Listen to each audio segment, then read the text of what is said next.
Okay, welcome. So, welcome back to another magic video, and let me just do this thing really quick here. I think I learned this. I was probably 16 or 17 years old. Watch. That's gone.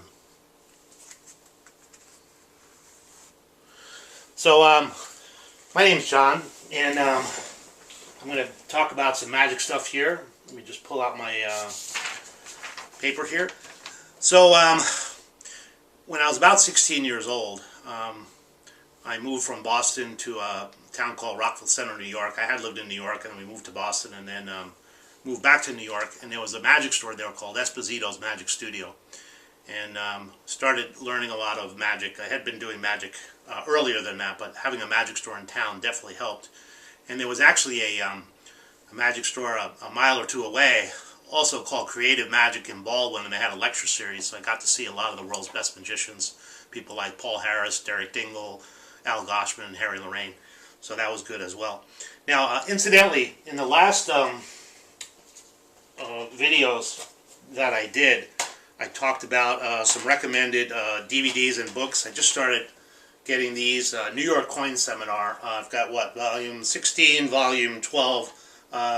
It's got some good stuff by Dave Roth and by Dr. Michael Rubenstein in here. So, incidentally, when I recommend these things, I don't make money from them. I'm just saying because they were helpful to me, and they may be helpful to you.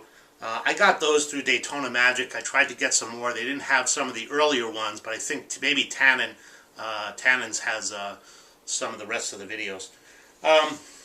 Oh, the other thing is, last video I talked about how to structure a show, and I said that you should come out and you should have something very quick to get people's attention, and then some kind of pretty good stuff in the middle, and then leave your best stuff for last.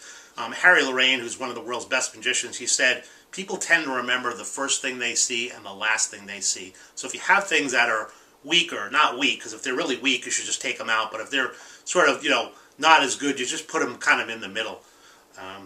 And that's the best way to structure a show. So, as I said, when I moved to Rockville Center, there was Esposito's Magic Studio in there, so I used to go in and I would learn something and I would maybe show it to a few people and then show it to another group, and I would do that 15 or 20 times, so maybe I've shown it to a total of, 50, 60 people.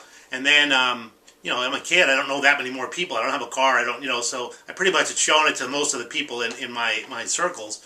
And then, of course, the people would say, hey, show us something else. So I would, forget about that trick I just learned, and I would get something else, and I would go through the same process.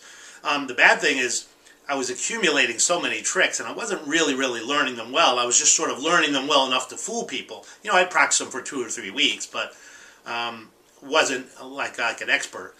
So by the time I was like 18 or 19 years old, I probably did 100 different tricks, which is kind of too difficult to maintain that many tricks. You're going to do something and then you're going to learn it, and then if you haven't done it in a few months, you forget how to do that. So I would say recommend, just learn 8 or 10 things that you can do all the time, and don't try to learn too many more, because you can't maintain that many tricks at once.